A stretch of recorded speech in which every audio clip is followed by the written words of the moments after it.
Know the top stories of the day. Understand the issues that matter. This is Manila Bulletin News on Web. Your quick rundown of top news in the country and around the world. Manila Bulletin, celebrating 120 years of timely stories and timeless truths. Be fully informed.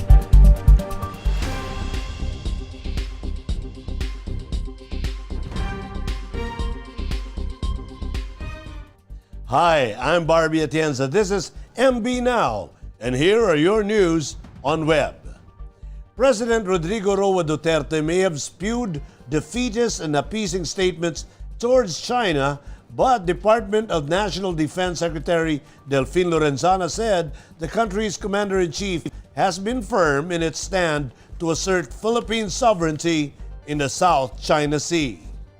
According to Lorenzana, the Philippine Coast Guard and the Bureau of Fisheries and Aquatic Resources will not stop conducting maritime patrols in the West Philippine Sea and the Kalayaan Island Group.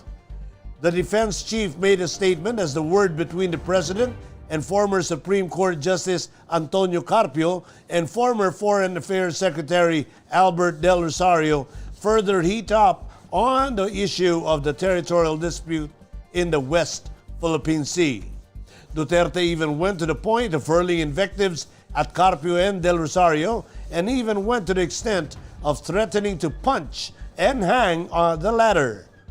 On Wednesday night, Duterte also challenged Carpio into a debate, which the latter accepted. Both Carpio and Del Rosario criticized Duterte for setting aside the Hague ruling that invalidates China's 9-dash line, which it uses to claim ownership of almost the entire South China Sea.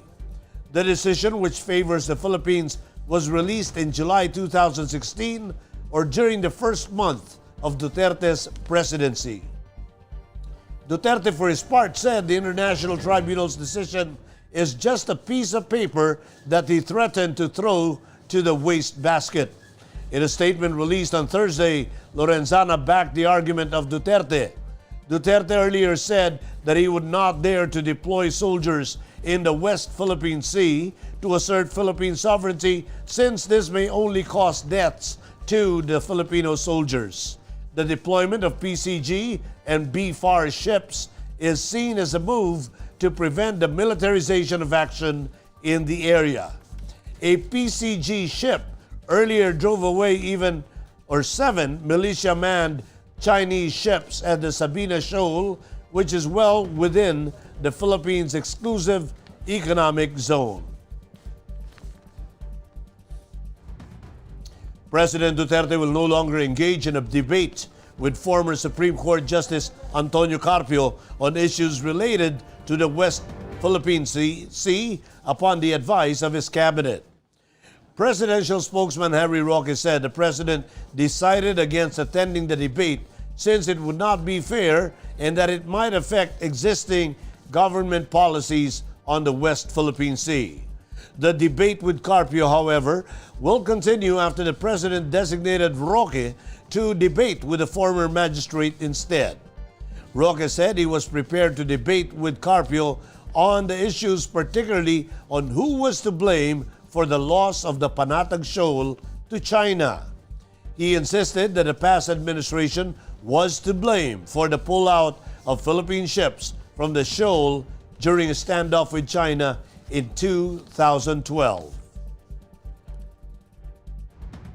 Kung papayag si Antonio Carpio, tuloy po ang debate dahil importante naman na marinig yung mga ideyas, para ang mga taong bayan ang makagawa ng konklusyon. Ang sabi po ni Presidente, tinatalaga niya po ang inyong abang lingkod na makipagdebate kay retired Justice Antonio Carpio. At tinanggap ko naman po ang pagtatalaga ni Presidente. Sabihin lang po ng Philippine Bar Association kung kailan, saan ang debate at sisipot po tayo ron. Pero ang pagdedebatihan po malinaw. Unang-una, sino ang responsable sa pagkawala ng teritoryo ng Pilipinas? Si Presidente Duterte ba o ang ibang administrasyon? Pangalawa, tama ba ang sinasabi ni Antonio Carpio na binaliwala ni Presidente ang panalo natin doon sa Hague Tribunal. At kung gusto niya, pangatlo, tama ba po na namimigay ng teritoryo ang Presidente Duterte? Ang sabi po nila, kaya nga po natin pinangangalagahan ang debate, ang malayang pananalita, dahil the true test of truth is the power of an idea to be accepted in the free marketplace of ideas.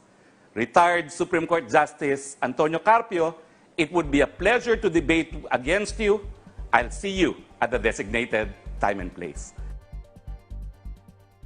The Department of Justice and the Department of Interior and Local Government have begun drafting guidelines on the enforcement of President Duterte's order to arrest, detain, and investigate persons who do not wear face masks in public places and those who wear them improperly. But even without the guidelines, Justice Secretary Minardo Guevara on Thursday afternoon, May 6, stressed that the police may start arresting persons. The President's directive takes effect immediately even without the guidelines, said Guevara. Justice Chief reminded that local government units have existing ordinances pertaining to health protocols and imposing penalties for violations thereof. In accordance with existing rules, Guevara said arrested individuals will undergo inquest procedures conducted by DOJ prosecutors. He said the President has directed the drafting of guidelines fully aware of the complications that may arise from effecting arrests, such as the problem of congested jails and detention centers. On the other hand, Guevara urged LGUs to consider imposing community service as an alternative to stiff fines or imprisonment as a penalty for violation of such ordinances. Explaining the President's directive, Guevara said it is part of the government's strategy of strictly implementing health protocols such as wearing a face mask so that the spread of the disease is put under control and the full opening of the economy is accelerated.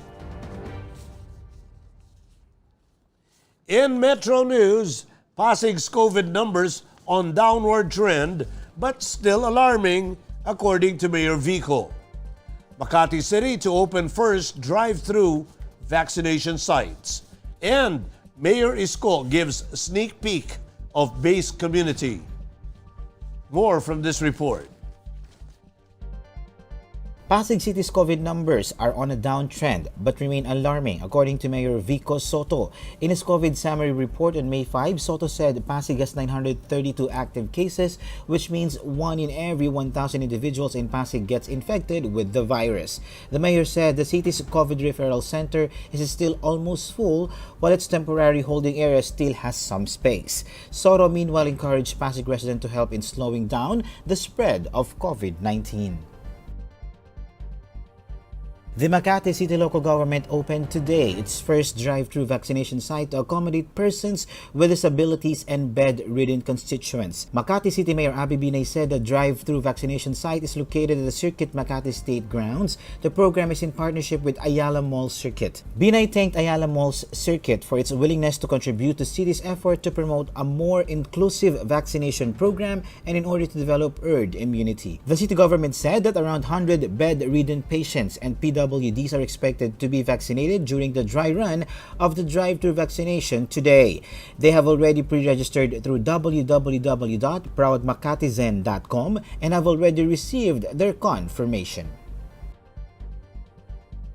Manila Mayor Francisco Isko Moreno Dumagoso gave a sneak peek of the ongoing construction of the in-city townhouse project known as Base Community. Photos shared by the Manila Mayor on Facebook showed some units already furnished with dining sets and beds, among others. During the groundbreaking ceremony, Dumagoso said each unit will measure 20 square meters in lot area and 42 square meters in floor area, and will have 2 bedrooms and a living room, dining room, kitchen, bathroom, study area, and a service area.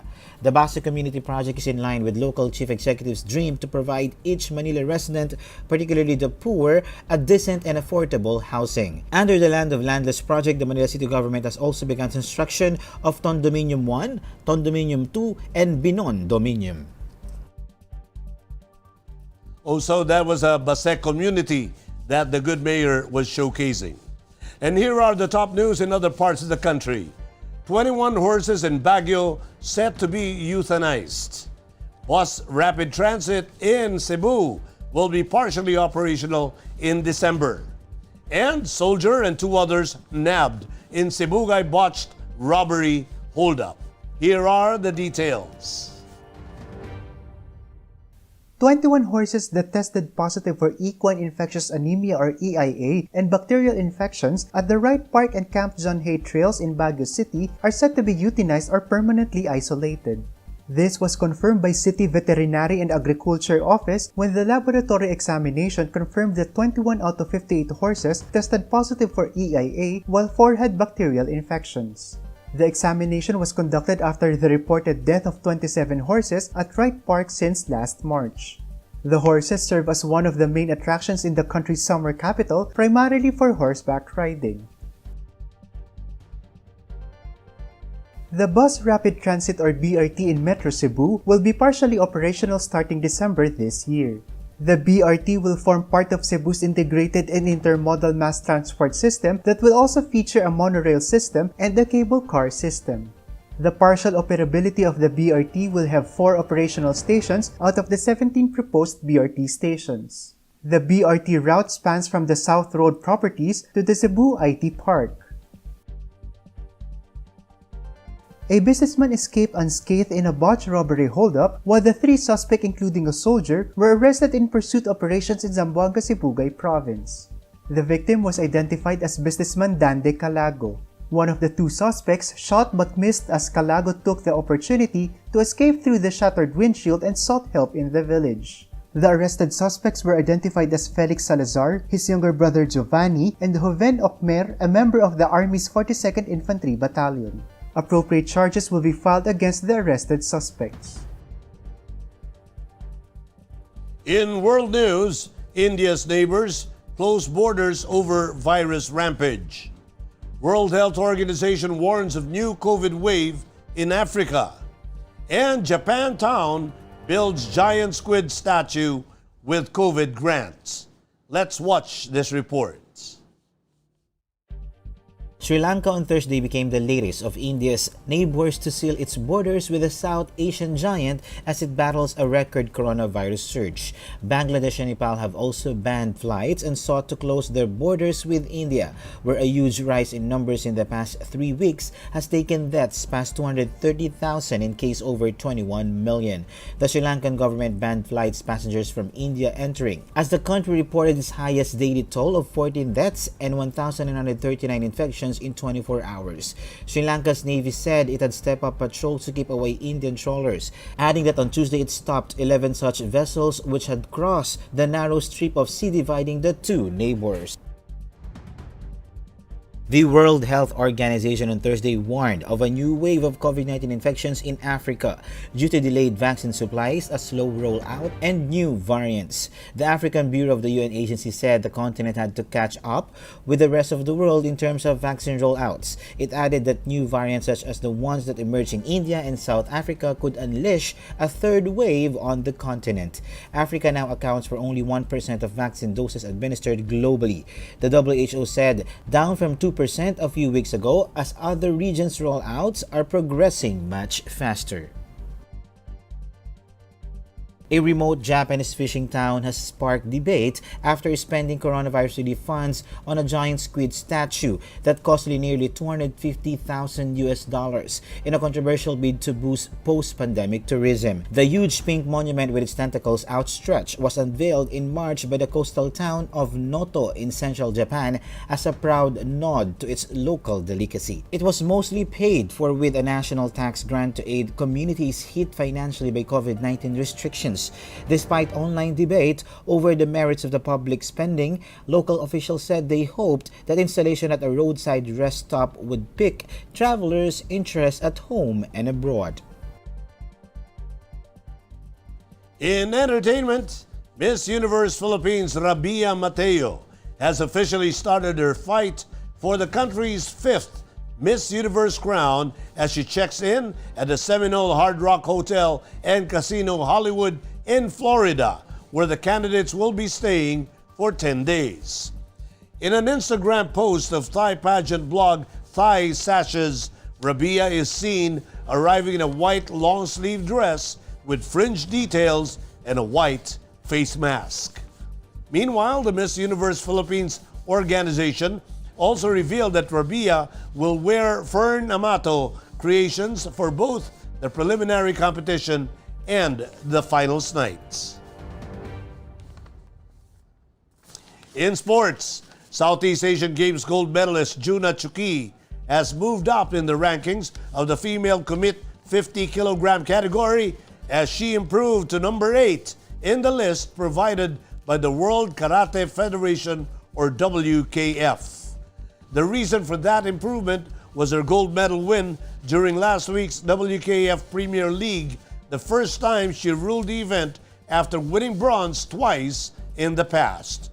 Tsukii now has a total of 4,447.50 points after she earned 990 points from winning the Lisbon Premier League in Portugal.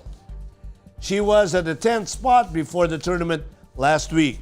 Tsukii is now eyeing the World Karate Championship next month in Paris, France, which also serves as an Olympic qualifying tournament. And those are the news on Web today, May 7, 2021. For more news and details, get your copy of the Manila Bulletin newspaper tomorrow, or you can log on to www.mb.com.ph. You may also subscribe to our newsletter through the link on this video's caption for the day's latest news delivered to your inbox. I am Barbie Atienza for Manila Bulletin. Join us again on Monday. This has been MB Now. Be fully informed.